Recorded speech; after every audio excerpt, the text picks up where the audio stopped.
David was a people person. He was a person in whom relationships were very important. David always brought 110% to every conversation, every scheme, every idea. I think what he did was more than just cardiology. He just didn't touch, people. He touched people's hearts. Quick, witty, very fun to be with. Always pick people up. He could always make you smile. He'd come in and make you laugh. If you were having a bad day, David could make it better. His ability to motivate and challenge people, he could get the best out of anyone. He was optimistic in the face of the most pessimistic of news all the time. David was one of those people, when you're around him, he gave you energy. He was a flywheel that just made things happen. As a department chief in cardiology, I think he fostered a lot of fellows, residents, and faculty members, and personally I'm one of those people. He never asked you to do something that he wouldn't do himself.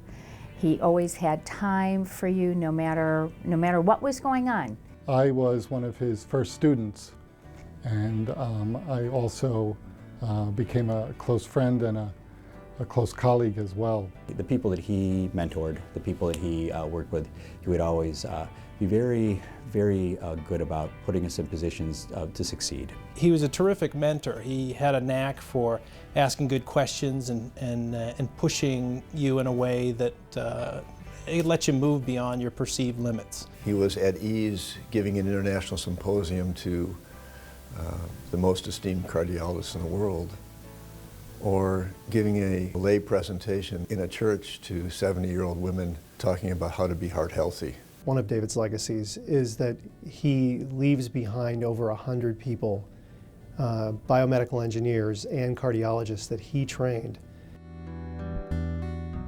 He was instrumental in making Cleveland, in general, a hub of cardiovascular research. But he really was dedicated to this place, to Metro Health, and so through his guidance, the Heart and Vascular Center really just rose in prominence. He brought great people here, and really just built an incredible laboratory from basic science all the way to clinical research. So David initially was working on T-wave alternans, and that is looking at changes in the recovery of the heart from each beat on a beat-to-beat basis. He invented the way the T-wave, part of the EKG, alternates in individuals who are at risk of dying suddenly. He was an internationally known researcher in basic mechanisms of disease that were still benefiting from some of his seminal discoveries. He was the president of Cleveland American Heart Association. He was always an advocate for people's health. He was a big supporter of American Heart Walk, American Heart Ball. It's amazing what he's done for the city and the people. He was a very great motivator in terms of getting people involved with the Heart Walk and always being there, getting the administration involved. Our CEO was always at the Heart Walk, got myself involved in our department involved in the fundraising. He certainly was very devoted to that mission as well. And then sponsored mentors in his laboratory, again, that were funded from the American Heart Association. Leaders like David are rare, to the point that he made everybody around him feel good about what they did. David's ability to be a relationship builder is one of those things that I will take away for the rest of my life. Remarkable individual. Walked through life with ease and dignity for all. He was a fighter. Despite getting chemotherapy, he was actually ice skating.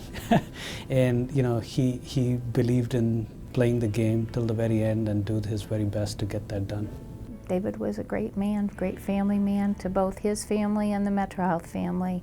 American Heart was his heart, I think, in so many ways. I don't think he could have physically done more for your organization than what he did, being the president and just always a champion.